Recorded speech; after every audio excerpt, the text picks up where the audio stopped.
Picture this.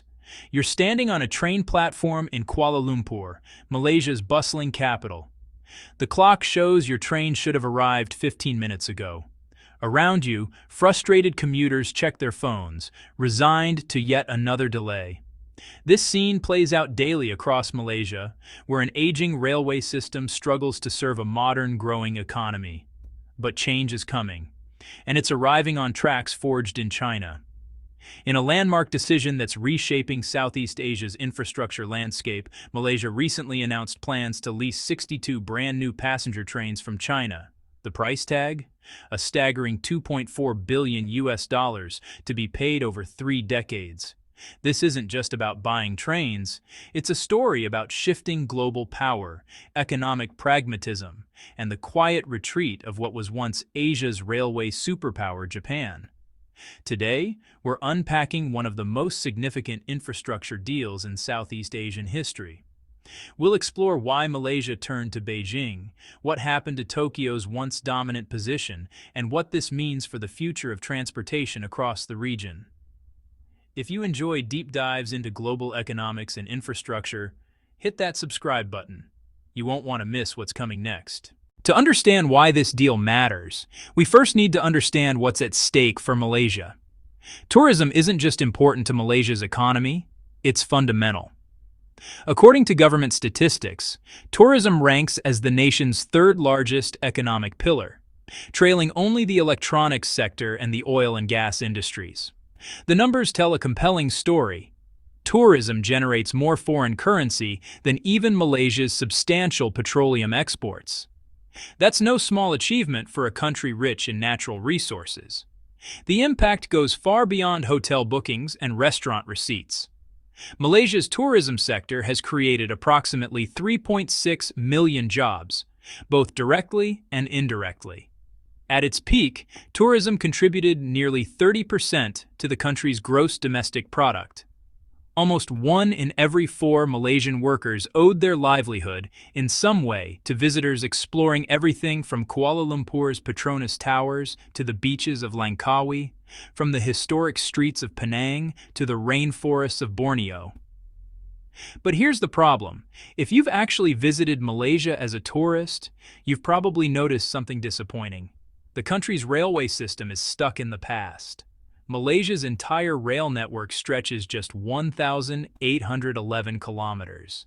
To put that in perspective, that's roughly the distance from New York to Denver. For a country spanning over 330,000 square kilometers, that's woefully inadequate. But the real issue isn't just the limited coverage, it's the age and condition of what exists. Most of Malaysia's railway infrastructure was constructed decades ago, during the previous century. Like an old car that keeps breaking down, these aging systems require constant, expensive maintenance. Repair costs have climbed year after year, draining resources that could be invested in expansion and modernization. The consequences ripple through daily life. Trains crawl along tracks never designed for modern speeds. Delays have become so routine that passengers build extra time into every journey.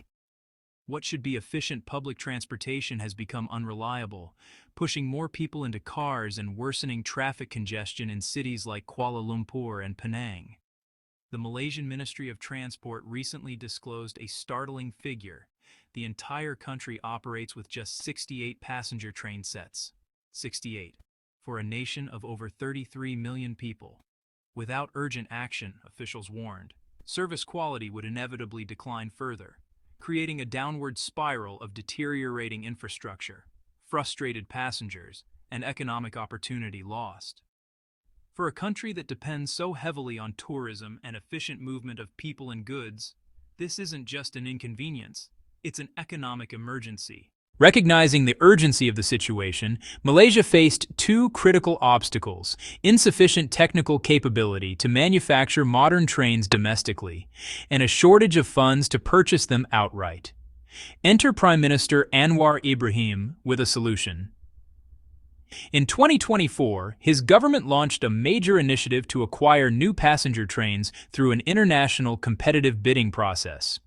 The announcement immediately drew attention from global railway manufacturers, but one nation responded with particular enthusiasm and capability: China. China's interest in this project wasn't sudden or opportunistic. The groundwork had been laid years earlier. Back in 2015, CRRC Corporation, China's state-owned railway giant, established its first overseas manufacturing facility right in Malaysia. This move was historic. Malaysia became the first nation in the ASEAN region capable of producing rail transportation equipment locally. Since CRRC began operations on Malaysian soil, the numbers speak volumes. An impressive 90% of Malaysia's trains are now manufactured in China. This dominance isn't accidental. CRRC isn't just another railway company. It's the world's largest manufacturer of rail equipment, leading the global industry in both technological sophistication and operational revenue. When Malaysia announced its bidding process, China was perfectly positioned to respond.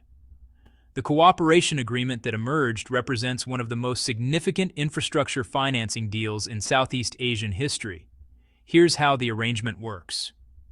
From 2024 through 2027, Malaysia will acquire 62 new passenger trains in the initial phase.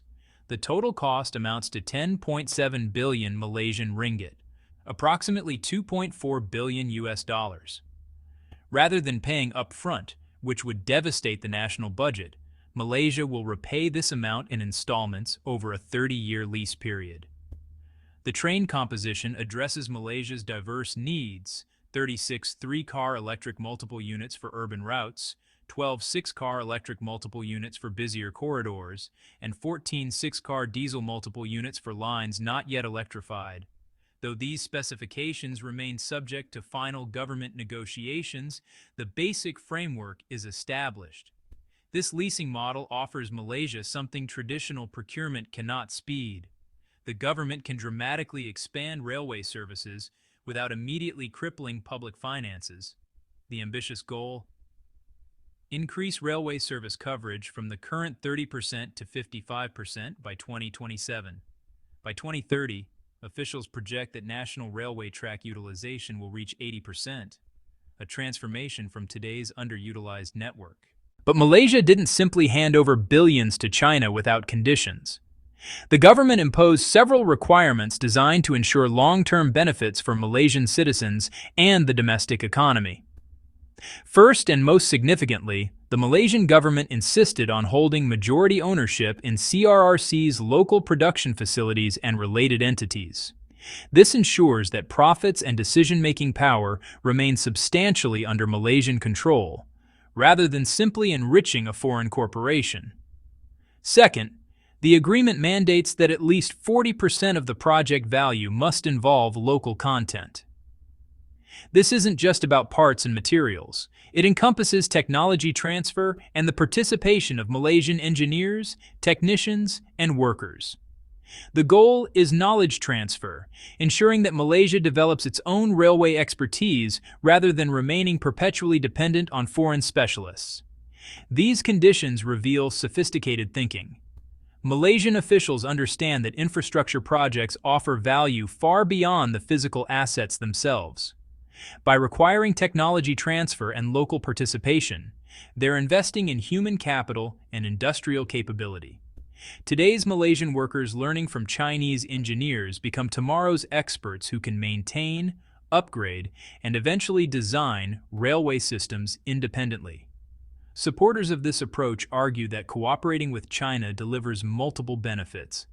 Malaysia gains access to cutting-edge passenger train technology while learning from China's extensive experience in railway construction and operation, experience gained from building the world's largest high-speed rail network in just 2 decades. Improved public transportation can reduce traffic congestion in major cities, lower air pollution from vehicle emissions, and support sustainable economic growth. However, not everyone in Malaysia celebrates this deal. Critics raise legitimate concerns about the long-term financial implications. While leasing alleviates immediate fiscal pressure, A 30-year repayment period means future governments will be locked into these payments regardless of changing circumstances or priorities. Some economists worry this could constrain Malaysia's fiscal flexibility for decades. Perhaps more interesting than the financial debate is a question many Malaysians are asking: why China? Why not Japan? This question touches on one of the most dramatic shifts in global infrastructure over the past 2 decades. Japan didn't just participate in high-speed rail history, it created it. On October 1, 1964, the Tokaido Shinkansen began operations, connecting Tokyo and Osaka at speeds that seemed impossible at the time. The Shinkansen, or bullet train, became more than transportation infrastructure. It became a symbol of Japan's post-war technological resurrection and economic miracle. For decades, Japanese high-speed rail technology was synonymous with excellence. The Shinkansen's safety record bordered on miraculous. Virtually zero fatal accidents despite transporting billions of passengers. Its punctuality became legendary, with average delays measured in seconds rather than minutes. During the 20th century, Japanese railway technology captured an extraordinary 40% of the global high-speed rail market. If you wanted to build a world-class railway system anywhere on Earth during the 1980s or 90s, you called Japan. Their expertise was unquestioned, their track record unmatched. But something changed after the turn of the millennium. While Japan's existing Shinkansen lines continued operating with characteristic precision, the country seemed to lose momentum in innovation and international expansion. The aggressive push that had conquered global markets gave way to a more cautious, less competitive approach. Project costs escalated, timelines extended, and most critically, a new competitor emerged from an unexpected direction. This year brought the most dramatic illustration of Japan's retreat. Japan Railway announced its withdrawal from bidding on the Kuala Lumpur-Singapore high-speed rail project, a prestigious undertaking that would have been the crown jewel of Southeast Asian infrastructure. This proposed high-speed rail link, approximately 350 kilometers in length, had been under negotiation between Singapore and Malaysia since 2013. Once completed, it would transform regional connectivity, reducing travel time between the two capitals from several hours to just 90 minutes. The economic and strategic importance of this corridor cannot be overstated. It would link two of Southeast Asia's most important economic centers. For 11 years, planning continued while Japan and China competed for the contract, each viewing it as crucial for establishing infrastructure influence across Southeast Asia. Japan invested substantial resources in technical studies, diplomatic engagement, and relationship building. Then suddenly, Japan walked away. The official explanation cited concerns about Malaysia's planned reduction in government funding and participation. Japan Railway representatives expressed worry that insufficient financial commitment might leave the project incomplete, an embarrassing, expensive failure in one of the world's fastest-growing regions. But this withdrawal wasn't an isolated incident. It's part of a troubling pattern for Japanese railway projects across Southeast Asia. Consider Vietnam's North-South high-speed rail project, a case study in frustrated expectations. 16 years ago, Japan entered this competition with confidence, ultimately securing construction rights. It should have been a showcase for Japanese engineering excellence, a project that would cement Tokyo's position as Southeast Asia's infrastructure partner of choice. Instead, it became a cautionary tale. During the planning and early implementation phases, problems multiplied. Technical challenges emerged. Costs exceeded initial projections, sometimes dramatically. Timelines slipped, then slipped again. Most remarkably, after 16 years, actual construction has barely begun. The project remains largely on paper, trapped in an endless cycle of planning, revision, and recalculation. The Vietnamese government's patience has worn thin. Official statements have directly criticized Japan's performance, an unusual diplomatic move in a region where saving face matters greatly. The public criticism signals deep frustration. Vietnam needs this infrastructure, and delays carry real economic costs. Social media and public discourse in Vietnam increasingly mock the project. Comments range from skeptical to scathing, with many questioning whether Japan can deliver on its promises. Trust, once given freely based on Japan's sterling reputation, has eroded significantly. This damaged credibility creates a vicious cycle. When the next Southeast Asian nation considers railway projects, they remember Vietnam's experience. They recall Singapore-Kuala Lumpur's cancellation. They wonder, can Japan actually deliver modern, competitive projects anymore? Meanwhile, a different narrative is being written across the region, one where China plays the leading role. While Japan's regional projects have stalled, China's high-speed rail initiatives have surged forward with remarkable momentum. The China-Laos Railway stands as perhaps the most visible example. Opened in December 2021, this 1,035-kilometer line connects Kunming in southern China with Vientiane, Laos's capital. For landlocked Laos, this railway represents a lifeline to global markets and a catalyst for economic development. Within its first year of operation, it exceeded all projections for passenger and cargo traffic. In Indonesia, the Jakarta-Bandung High-Speed Railway, Southeast Asia's first high-speed rail line, began commercial operations in October 2023. Built using Chinese technology and financing, it reduces travel time between these two major cities from over 3 hours to approximately 40 minutes. Despite controversies over costs and delays, the railway now operates, carrying passengers at speeds up to 350 kilometers per hour. The China-Thailand Railway project continues advancing through its planning and early construction phases. Originally conceived as part of China's ambitious Belt and Road Initiative, this network will eventually connect Bangkok with the Chinese border, integrating Thailand into a broader regional rail network stretching from Singapore to Kunming. Even Vietnam, disappointed by Japanese performance, is reconsidering its options. Reports suggest that Vietnamese officials are exploring the possibility of awarding their troubled north-south high-speed rail project to Chinese contractors instead. The irony is sharp. The country that waited 16 years for Japan is now looking to China for solutions. What explains China's competitive advantage? Several factors converge. First, cost. Chinese railway projects typically come in significantly cheaper than Japanese or European alternatives, making them attractive to developing nations with limited budgets. While critics sometimes question quality, completed projects generally perform well. Second, speed of execution. Chinese contractors have demonstrated remarkable ability to complete major infrastructure projects on aggressive timelines.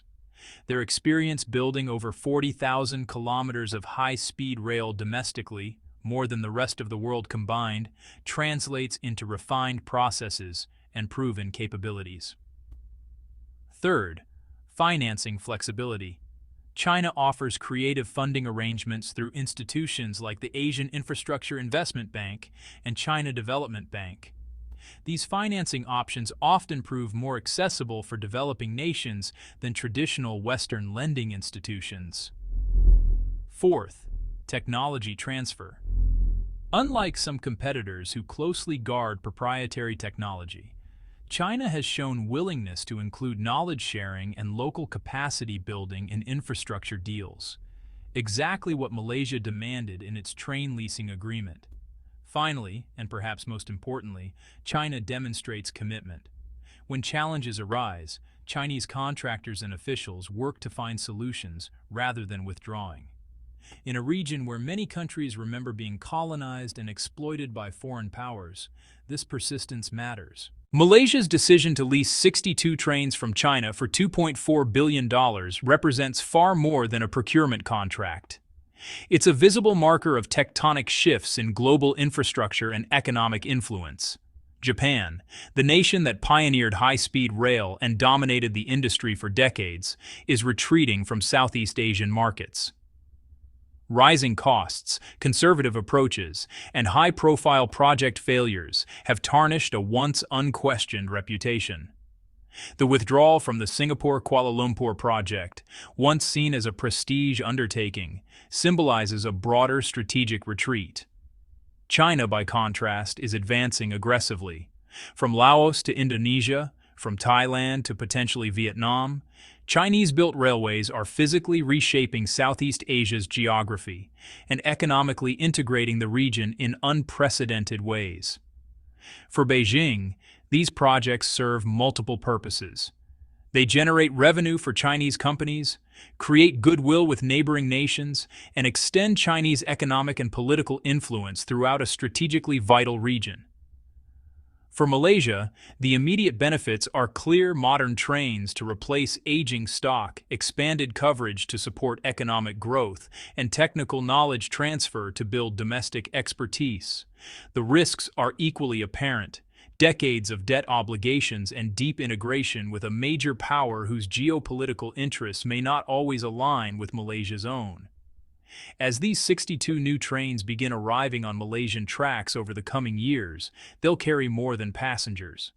They'll represent a region in transition, where infrastructure decisions made today shape economic and political relationships for decades to come. The age of Japanese railway dominance in Southeast Asia appears to be ending. The age of Chinese infrastructure influence is just gathering speed. What comes next? That may depend on whether Japan can rediscover the innovative spirit that once made the Shinkansen a global symbol of technological excellence, or whether China's momentum proves unstoppable. Thanks for watching. If you found this analysis valuable, subscribe for more in-depth explorations of global economics, infrastructure, and the forces reshaping our world. What do you think about Malaysia's choice? Share your perspective in the comments below.